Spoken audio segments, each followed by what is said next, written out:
ibada o sa kini kanakong pagsimba sa labaw makatutahon. Ay kining pangasawa mong gud nasulti nato nga usa kini kanakong pagsimba sa Allah subhanahu wa ta'ala kay tungod siya mismo ang nag-inganyo sa tuwa. Siya mismo nag-inganyo kay ang Allah subhanahu wa ta'ala dili siya musugo og usa ka butang kung walay kaayuhan, dili pud siya mobadto og usa ka butang kung walay kadautan. So bot pasabot gisugo niya ang pagpangasawa kay nani siya kaayuhan. Nakibalo na ta kung unsay kaayuhan niya. Kung nahisgutan sa pulong sa propeta Muhammad sallallahu alaihi wasallam atong iyang giangganyo. Ginaawhag niya ang mga kabataan nga magminyo og sayo kay ang dahilan ato aron protection daw sa kanang pribado nga parte sa lawas sa tao aron dili siya makakumit og sala o kanang agabdul basar kanang dili ka magsigi og tan-aw sa lain nga babae. Protection tungod kay nana kay nagminyo na ka. Unya dili na to dugayon Igsong Abdullah o Ana ibawon nato diri sa Islam naay ginatawag nato ng mga katungod rights. Ato nang ibaw na kay ang rights manggod according sa Islam, ang explanation sa Islam about sa rights kanang katungod.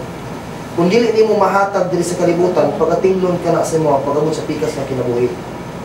So, paring kamuti gyud ninyo, dili lang kamo. O katong gusto po magminyo. O katong minyo na mahatag nato ang katungod. Ha? Dili lang sa asawa gani, gani katungod ang hayop, ang ubang tao. O sa pagka mismo ang imong asawa o imong bana, ihatag gid ang katungod. Una-una, naay katungod nga kanang mix ba, kanang dapat pagsaluhan ninyong duha. Una-una diya katong ginatawag nato og al-amana. Amana katong ginatawag nato nga gisalig. Na ang amana kanang ang asawa mura na siya og kanang butang ba nga gisalig sa ginikanan sa babae sa imuha. But pasabot ato, na-transfer na karon ang obligasyon sa ginikanan padung sa imong nga bana. Kung usa ang ginabuhat sa ginikanan na-transfer na sa imong nga lalaki. Gani mas labaw pang pag-atiman nimo sa imong asawa. Ikaw lang gyapon nga asawa na na-transfer naman sa poder karon sa imuha ang imong bana. Kapag kamuti nga mahatag nimo, kamurag gisalig sa imo ang imong bana. Ayuha, pasuda na naibilin sa mga butang. Bro, ako ning ibilin, sis, ako ning ibilin. Sabi buhaton ni mato, paningkamutan to nimo nga dili maguba, dili madaot, dili nimo maprenda, dili nimo mabaliga, kay gisalig man na sa imuha. Inana karon ang pag-asawa. Ikaduha, atong ginatawag nato as-sidq, atong trust. Atong dapat namoy salig sa matag usa sa imuha. Gipili man nimo siya nga mahimong mana, gipili nimo siya mahimong asawa, ut pasabot natin pagsalig sa iya. Ay katulo katong ginatawag nato al-khuluq al-hasana, katong maayo nga kumatasan. Kita ninyo yung maayo kumatasan, dili kay maayo lang ang imong batasan, uyab pa mo. Marami kay tawag ga, love. Kunya pagkabot pag kami ninyo, gi-combine na to ang love ug ga, labhag. Dili na. So, madugangan ang inyong maayong pamatasan nga naminyo mo. Ay pakita. Murag inana muna yung kape, mag-partner gina siya. Dili kay pagka ninyo, dili ng plato ang manlupad. Durian na manlupad. Dili na, lain ang durian. Punay ugtok mo niya. Mag-asawa na, punay ugtok lun. Sila na, so, kita ninyo man yung pamatasan. Yan ang ikapat ang katong ginatawag na ito, ugugma o kaluoy. Not necessary nga nahigugma ka, naluoy ka. Not necessary po nga naluoy ka, gihigugma nimo. Mo nag-combine sa Allah subhanahu wa ta'ala ang gugma o ang kaluoy. Wala siya nagsulti na gugma lang, wala po siya nagsulti nga kaluoy lang. Nayroon ng Allah subhanahu wa ta'ala sa iyang balaang kasulatan ng Quran, wa min ayati an khalaqa lakum min anfusikum azwaja litaskunu ilayha wa ja'ala bainakum mawadda wa rahmah. Ug usa sa mga sinyalis Allah subhanahu wa ta'ala sa iyang kakusog daw, gibuhat niya ang lalaki o ang babae. Gibuhat niya ang babae gikan sa gusok sa lalaki. Usa may purpose? Litaskunu ilayha, aron pagaubanan sa lalaki ang babae. Tarawa, klaro ang aya. Nature na lalaki o babae ang mag-partner. Abnormal tong lalaki-lalaki, babae-babae. So bawal gid na sa Islam. Then wala lang dito natapos ang aya. Wa ja'ala bainakum mawadda wa rahmah. O gimugna niya kutong sa lalaki o babae ang gugma o ang kaluoy. Wala na nagsulti ang Allah o gugma, wala po nagsulti o kaluoy lang. Gugma o kaluoy, ang gigamit pag na term sa Allah, mawadda. Ang mawadda, although kasing kahulugan niya ang hub, sabi man na love, ang mawadda, true love. So mga to, mawadda means true love. True love o kaluoy. Nag-ingong pa ang mga expert, katulad ng mga experience sa kami noon, mawala ang usa anak, bungkat ang pamilya. So dapat mag-uban din ang gugma o ang kaluoy. Mas mayo na kung grasyahan mo sa Allah o anak, pangalan ninyo og mawadda o rahma. Mo ni nakanindot diyan, no? Para permanente nyo mahinumduman ba? Si mawadda o si rahma. Unya, ikaw nga lalaki, ayaw pasag ng imong asawa, ilabi na sa pangalilyon nga aspeto. Although kabaluming tanan diri nga kamo babuhay pa lamang. So ayaw gid pasag ang imong asawa labi na imong kaugalingon. Kinahanglan importante gid nga itulid nimo siya, imong kaugalingon sa diri sa pagtulunan sa atong Islam. I-guide nimo siya. I-guide, biraha siya.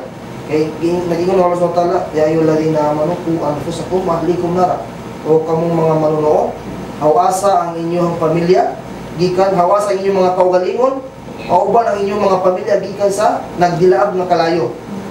So, kung sabto nimo kadto nga aya, bersikulo, ginawag ta sa agama Islam nga magpursige ta sa pagpangatun, dili na undangan ang pagpangatun sa relihiyong Islam.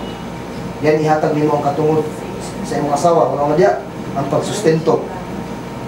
Ang pagsustento, ikaw gid ang sustento sa imong asawa. Ihatag tanan. Panimalay, panakton, pamisti sa pagkauntan imo na.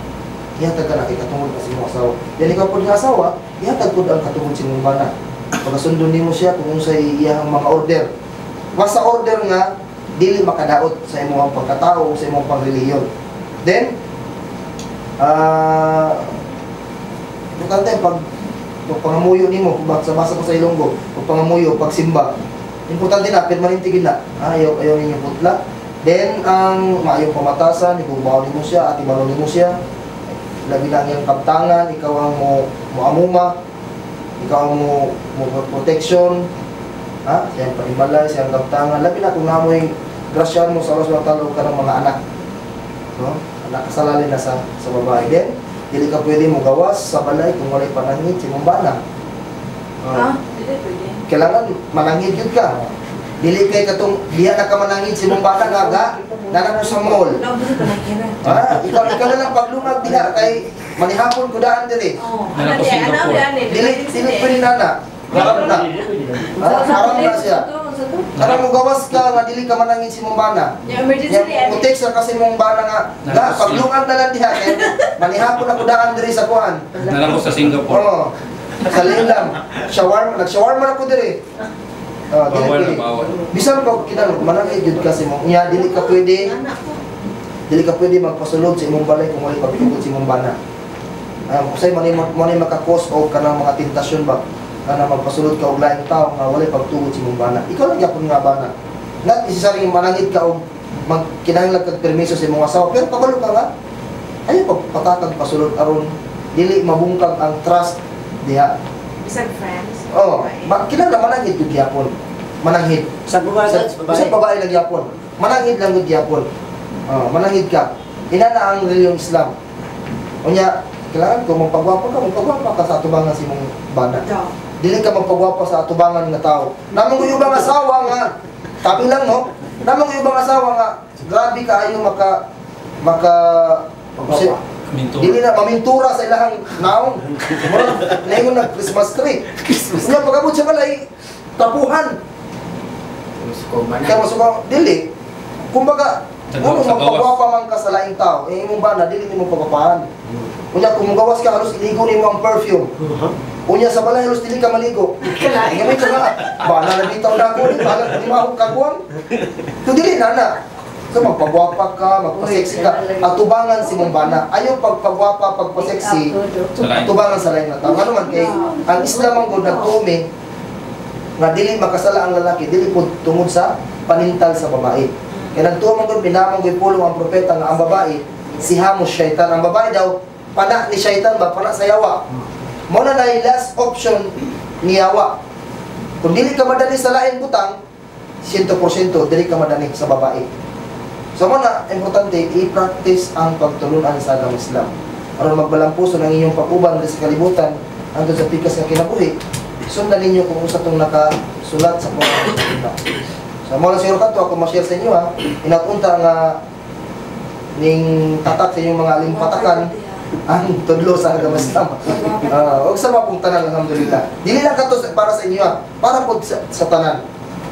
Inshallah amo to ipapatak sa mga limpatakan tong mga katong mga ayaw, katong mga pulong sa sugat ng mga sallam.